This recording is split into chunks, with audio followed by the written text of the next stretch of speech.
Hello, everybody, and welcome into Commodity Culture, where we break down commodities markets, sound money principles, and geopolitics, all with the goal of making you a better investor in the commodities sector. Today is February 23rd, 2026, and I'm thrilled to welcome Ian Everard to the show, a precious metals enthusiast and analyst, as well as the owner of ARC Silver Gold Osmium.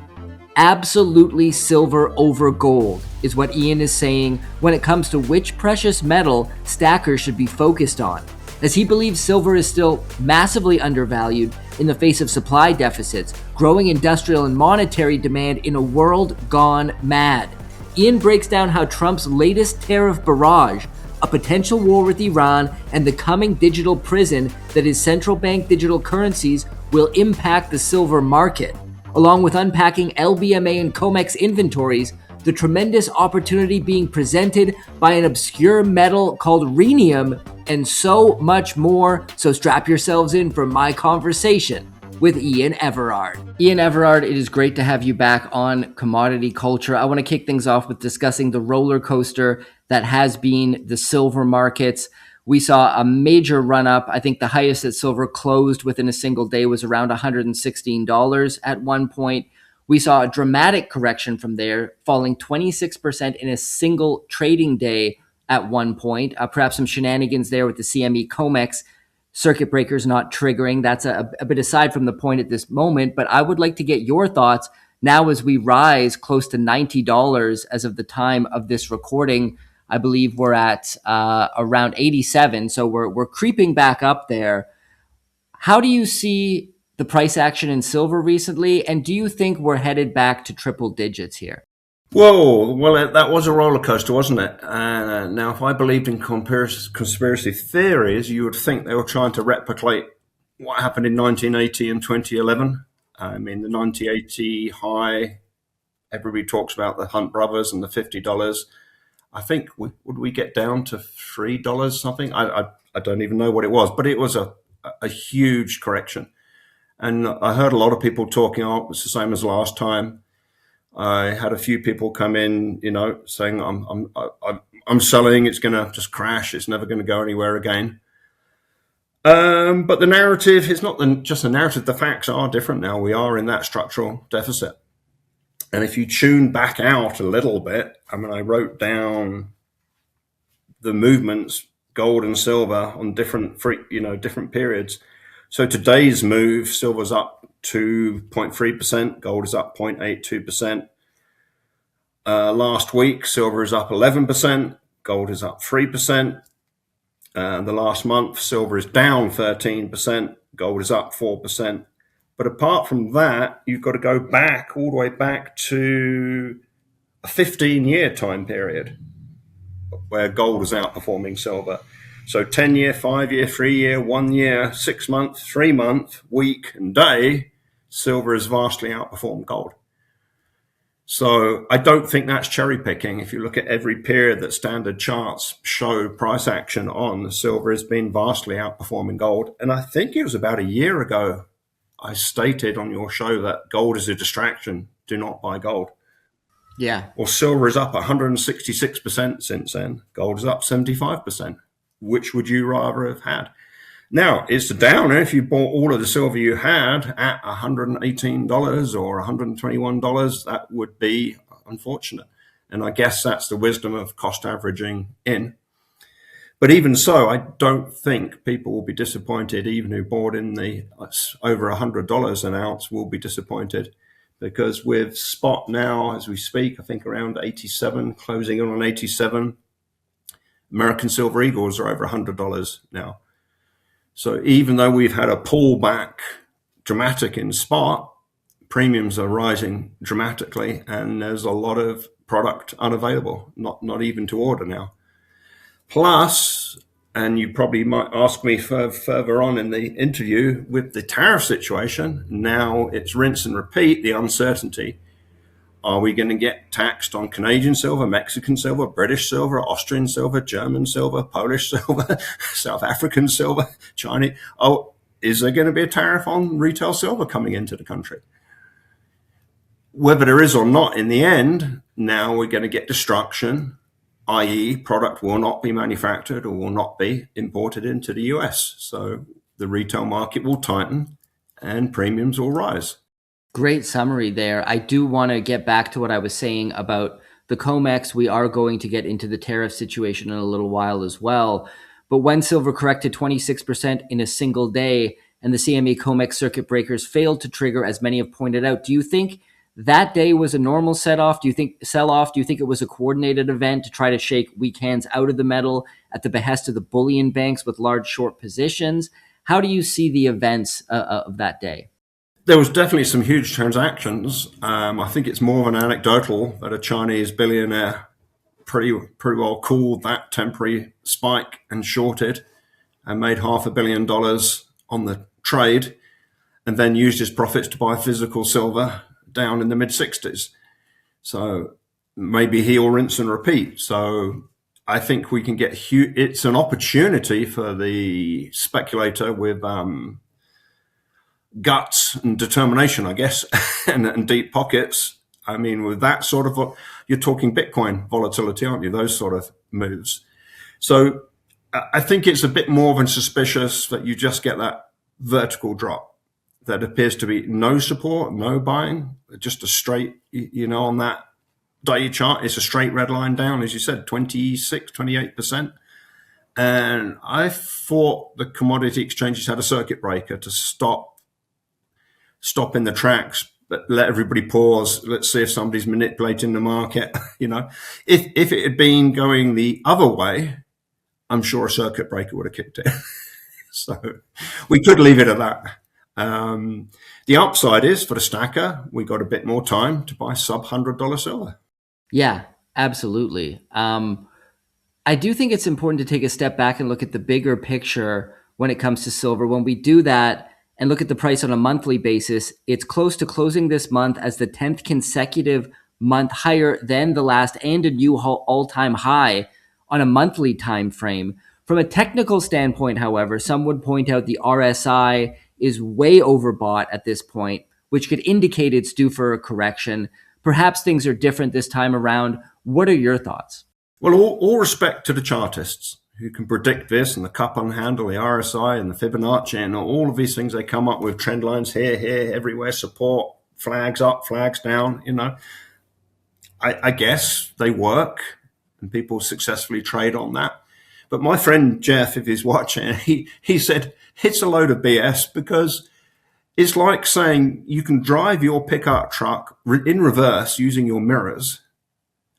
And the analogy was the mirrors are using all of these lines, cup handles, RSI, oversold, undersold, on a straight road. But when the road behind you suddenly isn't a road you don't know and there's bends and twists and turns, you can't do that anymore. I don't think these past methods of predicting movements really are going to be much of a guide going forward. Yes. Okay, great thoughts there. What is the current situation as far as you're concerned right now with the LBMA and COMEX silver inventories and their potential impact on the price of silver? Because there was a moment in time where people were saying, when it came to the LBMA in particular, that silver inventories were getting close to zero. They were desperately scrambling. Physical deliveries were very late. What is the latest update as far as you know on the situation right now? I had a little dig around. I can't really find too much, so I'd probably rely on people who've got more research time to look into that. But at the end of the day, I mean, the story we were given was potential tariffs caused silver to flow from London to New York. So therefore, London was running low. Then silver became more expensive in London, so it started to flow back, and we get all these. I'm not sure even if anybody got the actual figures. They are the truth when they claim to have. I think the latest is about $93 billion worth of silver stored within the M25. It doesn't really state who owns that, who has access. Is it actually for sale? Is it actually physically deliverable? What would the logistics be? And for people to be complacent to say, well, they can never run out, they can always top up. It's like, I had somebody I was discussing in the shop last week about this. I said, well, say my shop is the LBMA and COMEX all rolled into one, and all the silver is in my shop. And a local billionaire comes along and says, Ian, I want to buy all of your silver. And there are billionaires in Jackson who could do that. If I had $200 billion of silver, they probably got a line of credit. They could just write me a check. Well, then there's no silver left, is there? So it's interesting as we close down, and it appears the stocks, particularly on the COMEX, could be cleaned out next month. But does it actually matter? Because as soon as the industrial users get a whiff or a notion that they may not be able to get the silver on a just-in-time basis, what are they going to do? They're going to buy 1 month ahead, 2 months ahead, 3 months, 6 months. There's going to be a rush long before the cupboards are bare. They will instantaneously get stripped out by industry. And at that point, if there is a shortage, if there is a claim we can't deliver, we're going to settle in cash, the governments will step in and retail sales will be banned. All silver will get directed towards the industry and military. And I don't like the consequence of that on the retail market. But in that moment, it would be the right thing for the government to do to keep industry running and not have millions of people lose their jobs because there's no silver to make the products. However small the amount, so much of industry is completely bound to using silver. They have to have the silver. And maybe we'll get to it later, but with ever increasing threat of war and rumors of wars and the way Europe is rearming, that has to be sucking up huge amounts of silver, way beyond the last 5 years of structural deficit. Yeah, silver's industrial use is so massive, much bigger than most know, and its military use as well is something that there's not enough of a spotlight on. We'll talk about that in a moment. I want to get your thoughts on gold first, creeping back towards new all-time highs, currently at over $5,200 an ounce, and at an all-time high on a monthly basis. Gold also corrected far less than silver in the big metal sell-off, making it appear like the more stable asset. Given all of this, are you still favoring silver over gold, and your overall thoughts on the gold market at present? Absolutely. I mean, unless you're day trading or week trading or you're using cash that you might need in a hurry, silver is still the play, more upside. It's a metal that is disappearing. We're consuming it.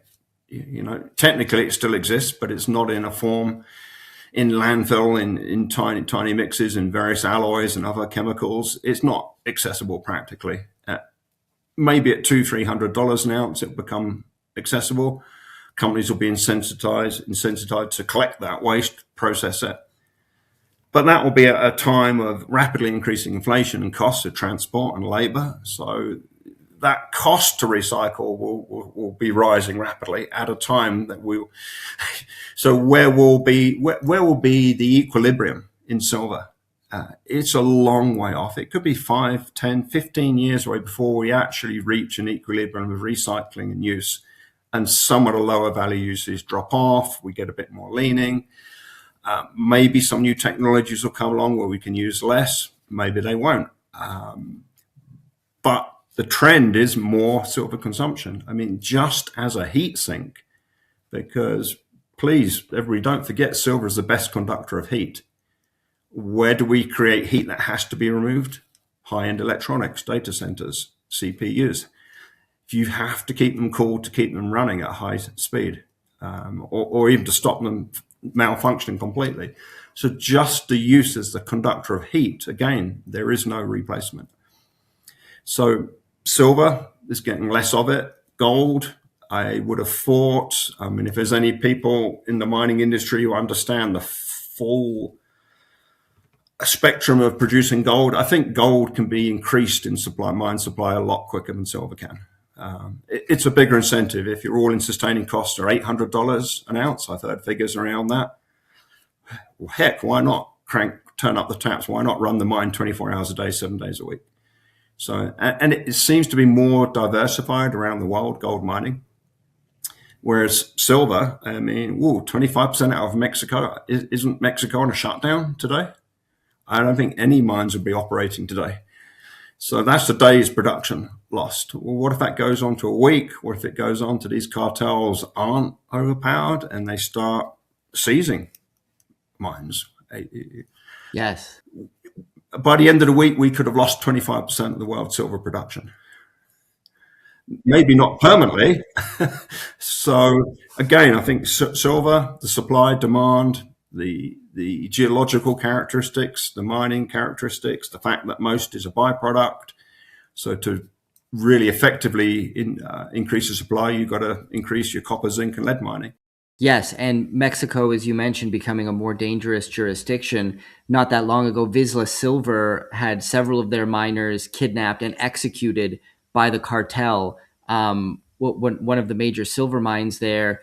And as you mentioned, now we're seeing a full-scale war between the Mexican military and the cartels. Potentially, don't want to over-sensationalize anything yet, but it could be moving in that direction. And you're right. In that case, the cartels may move to seize those resources for themselves. So something to keep an eye on. I want to talk about signs that gold is becoming money again. So we talked a little bit about this before we hit record today. You talked about Tether and their large purchases of gold. You even talked about Palantir purchasing gold, which I had no idea about.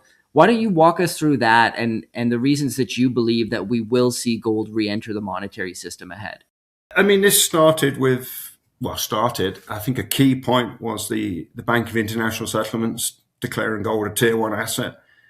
And it was supposed to be a staggered introduction, and a lot of people talked about that. But actually, banks were allowed to declare independently gold as a tier 1 asset way back as soon as they released that document. And it overtook the euro as central bank reserves, I think early last year, and it's overtaken the dollar as central bank reserves now. And also interesting, I haven't fact-checked this. I did see on one program I watched that the US's largest export for the last 2 consecutive months has been gold. So that tells me people with surplus dollars, because we trade it as a deficit as a nation, because we export our currency and we buy stuff with it, being sort of in the last throes of being the world's reserve currency. Typically, people with surplus dollars would buy US treasuries, they would buy US stocks, real estate, businesses. They want gold now. That is the United States' largest export. That tells me we are in a rapid decline. With the big money, the people who have connections have decided, no, it's gold, it's not dollars. And could you expand on what I mentioned, Tether and Palantir buying gold? Because I knew about Tether, but I didn't know about Palantir. I think it might have been 3 or 4 years ago, but Palantir bought $50 million worth of gold, which is probably now $150 million worth. And I thought at the time, why does a technology surveillance stroke government quasi company want gold? If their company is so amazing, and it has performed incredibly, hasn't it, up until I think summer last year, why do they want gold? Because they move in the circles who talk about the ending of currencies. This has been what people like myself and a lot of people watching have discovered fairly recently. The elites have known for centuries, millennia, and have been acting on it for decades. And if you've got billions of dollars slopping around and you know how it's going to pan out in 10, 20, 30 years time, what are you going to do? You're going to keep stashing gold away. And you're going to do it when you can do it privately, so it becomes off balance sheet. So there's no tax implications. You're going to hide it in different jurisdictions. I'm sure this is throughout history, when an empire or a country collapses, the people in the know run off with the gold. It's like, going back to John Law in the French devaluation, when John Law, as a Scottishman, persuaded the French king to let him create fiat French currency. When that all finally blew up, he was caught in a carriage full of gold, trying to escape. It's like, so the people in the know always resort to gold. And I'm sure they position long before. I mean, Morgan Stanley last year, and they said, dump half of your bonds and get 20% gold in any portfolio. Do you not think they told their really connected clients when gold was 800, 1200, 1600, 1800, when the balance of perceived loss of opportunity, of having the dollars tied up in a in an asset that doesn't on a paper appear to produce a yield, because that's always been the argument. It just sits there, Warren Buffett, pet rock, and all of that, But just going off on a little tangent, and what if Warren Buffett had put his $300 billion into silver a year ago? He'd have $1 trillion nearly now. So, Yeah. but he tried silver twice, and I think he got warned off. You're not doing it a third time. He was probably told, just don't even thinking about buying a lot of silver. Now, this off-ramp to gold as sound money and a return to a gold standard potentially in the future, this path is one that is going to be obstructed by governments at every twist and turn, because the last thing they want is an honest unit of account. One of the main reasons they're able to hold and consolidate power is because they can literally create currency and use it to start wars, to fund whatever they want. And there's, of course, a lot of talk swirling, and has been for several years now, about central bank digital currencies, a digital dollar, and them trying that as kind of a way to slow down a potential transition back to sound money. Is that how you see things? And how do you think they're conceiving of their strategy when it comes to rolling out this digital currency? Oh, no, absolutely. This is going to happen.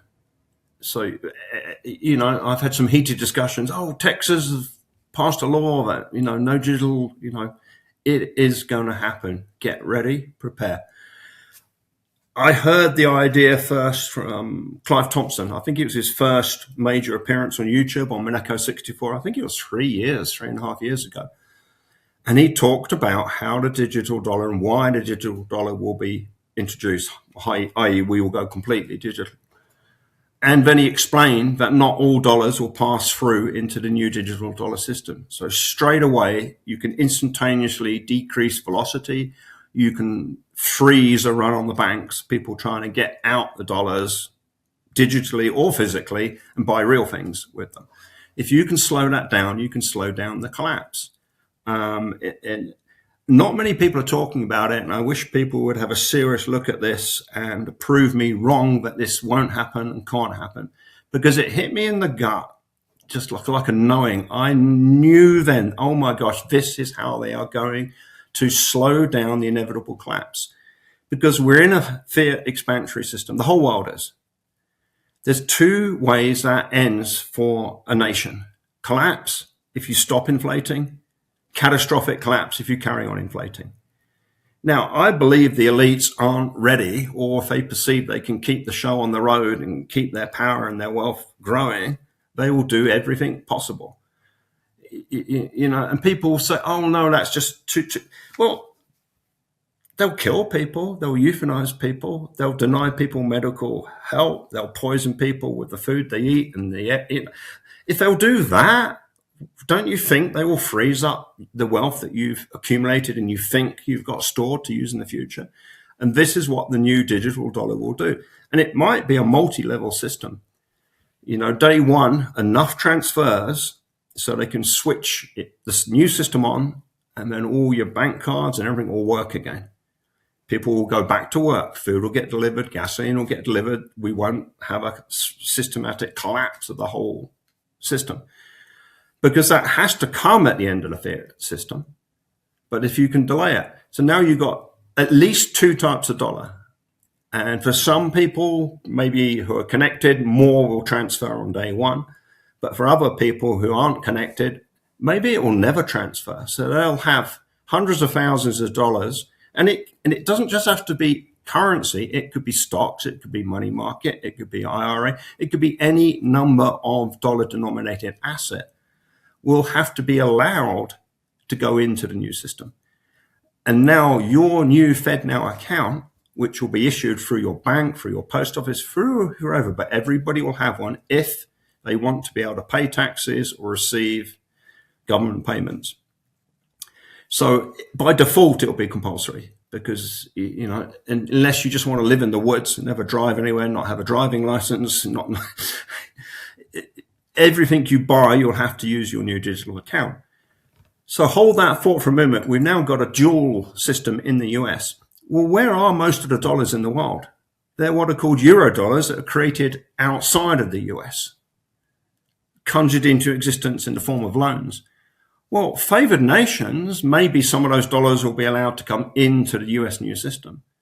But unfavored nations, which I think is the whole world at the moment for the US, they could say, well, yeah, you can keep your dollars outside, but they can't come in. So all of that inflation, because inflation is the abnormal increase in the money supply, that was created outside of the US, which we allowed and created and benefited from, because that gave the dollar a greater purchasing power than it actually deserves, now is hung on the rest of the world. Well, you do what you want with those dollars.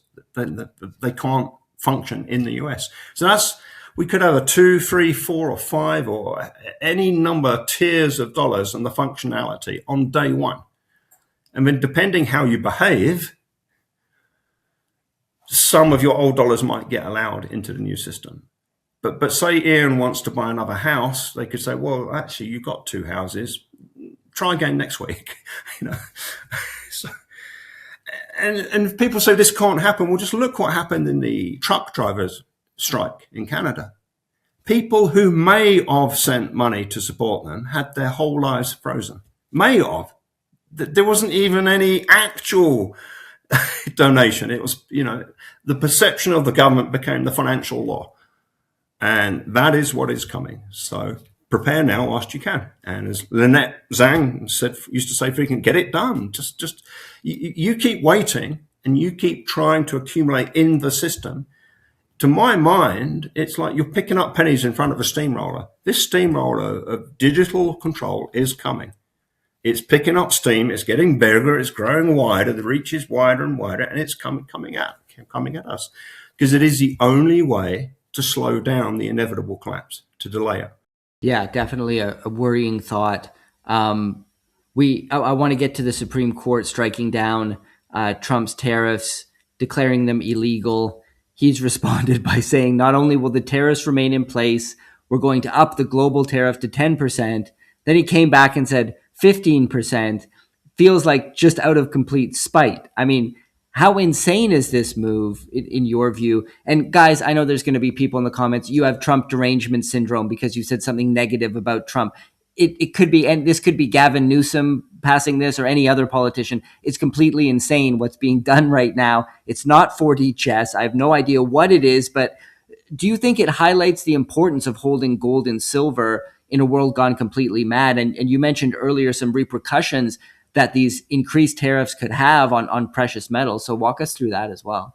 Yeah, I mean, sort of answering that last question, it's only just started settling down, the threat of the tariffs, and no clarification. Does it exempt silver? Does it exempt gold coins? Were only gold bars exempt? There was no clarification for months. So a lot of the big wholesalers did not order product. So we've had reduced retail product available in the US. Now that's actually worked out quite well, because that's helped absorb a lot of the secondary market product. As prices rose, people sold in. But that has sold out, pretty well sold out at the wholesalers now. I look through the lists and I think, oh my gosh, they've only got 2 boxes of secondary date maples. They've got no Eagles, no Britannias. No. And I look through all the lists and I think, well, I've got more than that. I've got more than that. I've got more than that. It's like, what's going on? This wholesaler serves 2,000 clients. And if one of their clients has more metal in a lot of the categories than they have, how can they be a wholesaler? So we're getting destruction of product coming in. Combine that with the lease rates going up dramatically on silver. So a lot of mints curtailed their production because they couldn't make money, because the lease would cost them so much. They would never make money. They'd have to be selling at a $20, $30 premium by the time they sold the product. So now we're starting again with all of the uncertainty. So are we going to get Austrian Philharmonics, Canadian Maples? We're not getting Britannias. I mean, maybe a few, but they're a $9 wholesale premium now. The Britannia always used to be the lowest price sovereign coin. So are we going to get any? Is anybody going to be brave enough to press the button to get the product shipped, so that, and then find out when it's in customs, yeah, you've got to pay 15%. Well, their margin as a wholesaler was 1/3%, and now they've got to pay a 15% before it released from customs. They got two choices: pay it and lose money to sell it off quick, or they got to ship it back and pay the shipping both ways. So what are they going to do? I think they won't bother ordering. So from the retail metals world, this is very bad news for the retail metal purchaser. Good news for the seller, because premiums will start rising and they will switch to positive for secondary market purchases. At the moment, they're pretty poor, the bids. But yeah, and for the country as a whole, I was sitting next to a guy last night at a mill. He imports textiles, containerfuls at a time, about $100,000 typically, mainly industrial for furniture and industrial use. He got caught with the first round of tariffs. Container comes in, suddenly there was an unknown 25%. So he had to pony up $25,000. Now he lost on that trade, but he'd done so much trade with the client, he thought, okay, in the wash, it's fine. But he's not going to order more now, without knowing what the tariff is, but no one knows what the tariff will be. So what the effect is doing, this is destroying American businesses who import goods. Because there is no textile industry in the US. He can't go to DuPont in Tennessee. I'm making that up. Maybe they were, because there isn't a DuPont in Tennessee making fabrics. And what are you going to do? Wait 5 years and $2 billion of sunk costs for somebody to make?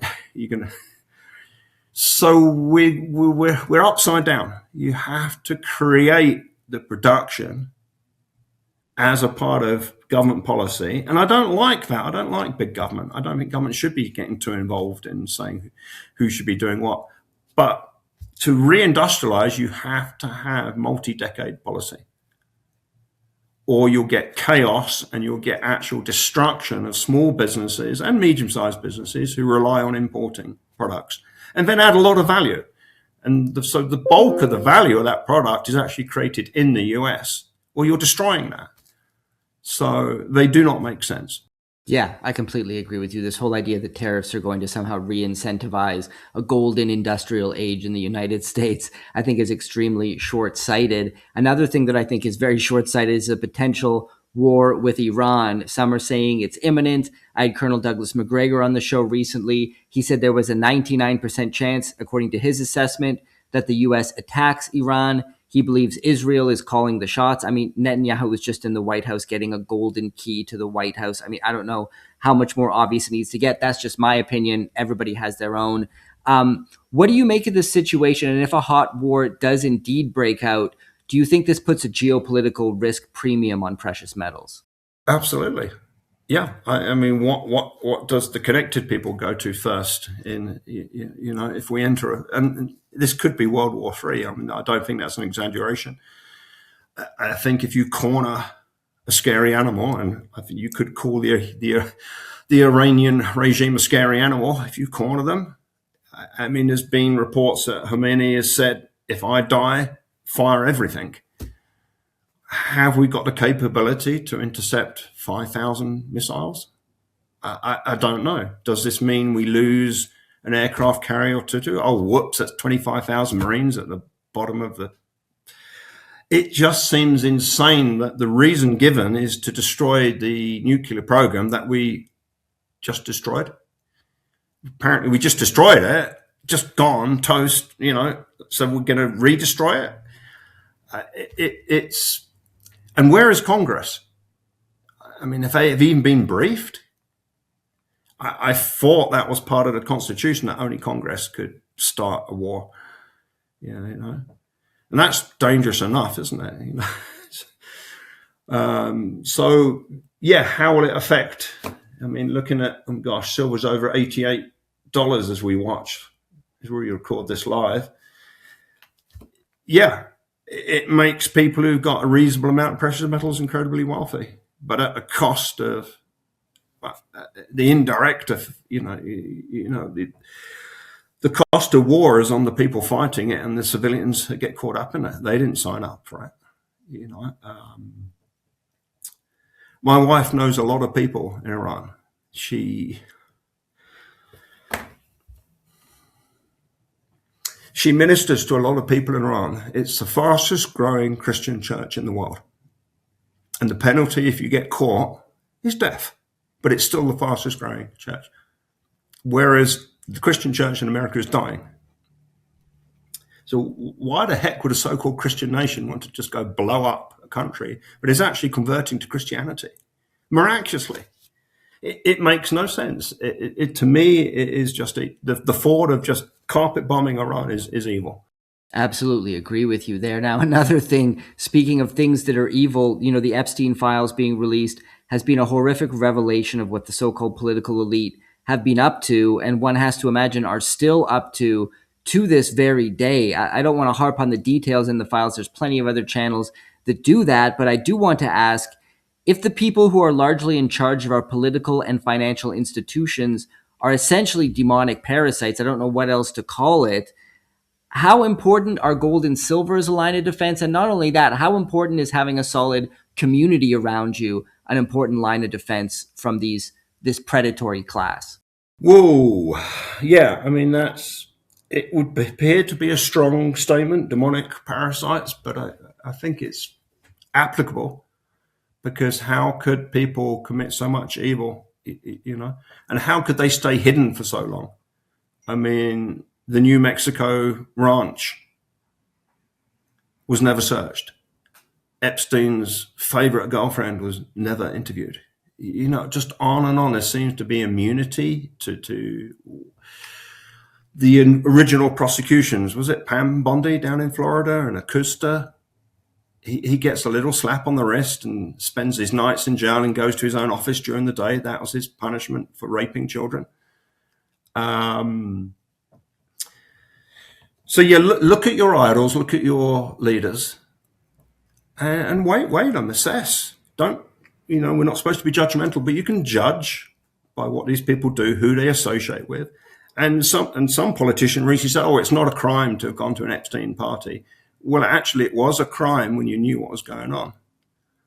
By association, you're guilty by association. So what's the antidote? Well, the antidote for storing personal wealth is the precious metals, because it's impossible for those to be physically reproduced. They can't be typed into existence. There's no taps to turn on. So to exit the system. Now, is it all demonic? I'm sure there's some good people somewhere in the banking system who are genuinely working, thinking they're doing the right thing. I think it's probably harder and harder to find them the deeper you look. I mean, you just look at the World Bank and the IMF, the cruel things they do to nations to give them loans that they can never pay, and they actually crush their economies by giving them a loan. So yes, I think the antidote to the system is gold and silver, and personally, particularly silver. Last time I had you on the show, we discussed Rhenium and the opportunity it presented.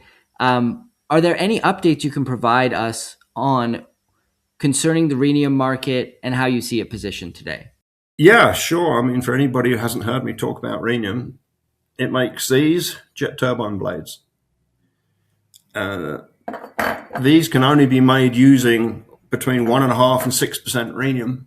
Otherwise, they don't have the characteristics that will enable them to cope with extreme heat and rotational speeds without flowing, cracking, creeping, breaking up. We're having an exponential increase in jet engine manufacture. Just one company now, I think it's about they're making 3 times as many engines as they were 3 years ago. This is where about 78% of the world's rhenium goes, into that one use, making jet engines. Also, with the ever rising construction of data centers, a lot of them, their preferred choice of power is the gas-fired electricity generating stations. Those turbines use a lot of rhenium. One major company is putting $20 billion into making these gas-fired power stations. $20 billion. So this is another high value use for rhenium. So these are some of the characteristics I like about rhenium, particularly it's incredibly constrained production. It's a byproduct of a byproduct. The mine output, that production is not increasing, yet the uses are ever increasing at the moment. And unfortunately, what we talked about, potentially what could be happening in Iran, military weapons use a lot higher concentration of rhenium for the high heat jet components. So yes, it comes in a very ugly sintered pellet form. So you can sit it on a shelf in your garage and nobody would ever steal it. It's 500 times rarer than silver by production, 60 times rarer than gold by production. Yet it's probably about twice the price of silver at the moment. It's underpriced, drastically underpriced, with the whole market, including recycling, about 75 tons a year. And it's a tiny, tiny market. Half comes from Chile. One little earthquake could stop that. The rest comes from 30% from the US and the rest from Poland and Kazakhstan. 75% gets used in the US. So it's a great metal to hold and own in the US because that's where the bulk gets used. And we are actually destroying it. So a lot does get recycled, but some of the uses are actually destroying the rhenium. So it's a great metal. All it's done since September 2024 is steadily go up, and at an ever increasing rate. It goes up $100, $200. The next month up another $100, $200. It's a nice stabilizing asset in your portfolio if you're scared about the volatility of silver. I don't think it's a short-term hold. I'm definitely not selling any of ours until it's $25,000 to $35,000 a kilo. I'm waiting for that 10x pop. I'm confidently predicting we're going to get there. And so the price today is how much? It's around $5,500 a kilo. Okay. And at ARC Silver Gold Osmium, you're one of the few bullion dealers that actually sell rhenium. Why don't you walk us through that, how people can get a hold of you, and any other products you'd like to highlight that you're currently offering at ARC SGO? I think we're the only precious metals dealer selling it in the US that I'm aware of. And there is a company called Strategic Metals Invest. You can look up there. They publish a price frequently. I think their price is $6,111 a kilo currently. So yeah, we got into rhenium because we were selling osmium, which is a sort of joint rarest metal. But still, my passion is to get people to at least consider getting 1/8 of their wealth stored in silver and treat that as generational wealth. Treat that as this will carry you through anything and everything that is coming, however this pans out. If I'm right about the digital or if I'm wrong about the digital, either way, fiat currencies die. So everybody needs, if they can, and they can't because there's not enough of it, but everyone should at least consider getting some silver. What's this coin? This is about the oldest coin I got on my desk, 1754. Wow. That was money then, it's money now. Before the US even had treasury, it was using these doublons, the pieces of 8. This was the currency of the brand new United States as it was then. There's a clue, isn't there, that throughout history, silver was money. And when it stops being money, you get a decline. You get an end of an empire. The Roman Empire ended when the soldiers realized there wasn't any silver left in their denaries. They stopped turning up for work. At some point, this will happen to the US government workers, police, army, you name it, will not turn up for work because the pay they're given won't provide their daily needs. So they won't turn up for work and society collapses. So get your silver. Don't tell anybody you've got it. Put it away. Don't treat it as a short term, and because you see these massive moves, 310% gain in 3 years. It doesn't matter if you don't get 310% in the next 3 years, because the option of holding dollars and dollar denominated assets is they may not go to zero. I'm predicting they will at some point. But they're going to get caught up in the digital system where you will be told what you can and can't use those units of currency for. You will be pre-taxed. You'll be pre-fined. You know, if jaywalking is a fine in your county, it'll be debited from your account before you get to the other side of the road. You know, this is a level of control that is the dream of these psychopathic, narcissistic parasites. It's the dream to have that control of the populace, that if you step out of line, you can be instantly hit in the wallet, because it's a digital wallet now. Like, yeah. So it's my passion to get your silver. You know, get a mix, get some eagles, get some maples. If I don't know what you were telling me about Canada, maybe not get some maples. I don't know. Just silver is silver. You know, I mean, the history is just incredible. The more you research and look into it, you know, I mean, this is you see the date on that? Yeah. That was strategic silver that the US government dumped onto the market in 1981. It's they've always been scared. The system's always been scared of the metals going up dramatically, because people think, well, what is happening? It starts people asking questions. What is money? What is store of value? What have I worked all my life for? And as soon as 1 or 2% realize that their pensions, IRAs, and the promise of Social Security and healthcare cannot and will not be provided unless you take that wealth out and store it privately. And there's only room for a few people, because the system is so inflated. It's only the people who exit that inflation before the collapse have purchasing power after the collapse. Because after the collapse, it's a sort of blank slate. Everybody has to work out, you know, and if you're not able, if you haven't got skills that you can trade, if you haven't got eggs you can sell or roofs you can fix, what are you going to spend? Well, I'm going to be putting on screen right now the number for ARC SGO, as well as the current specials or highlighted products that you're offering. So guys, make sure to reach out to Ian. If you're in the United States, he's one of the most reputable bullion dealers out there. I'm constantly getting comments about how great you are to work with, Ian, including from your competitors, by the way. So that number is on screen. Ian, thank you so much once again for coming on the show, and looking forward to the next time we can have a discussion. Thank you, Jesse. Commodity Culture is a series on commodities and natural resources. If you would like to see more, be sure to subscribe and hit the bell notification so you're always up to date with the latest episodes.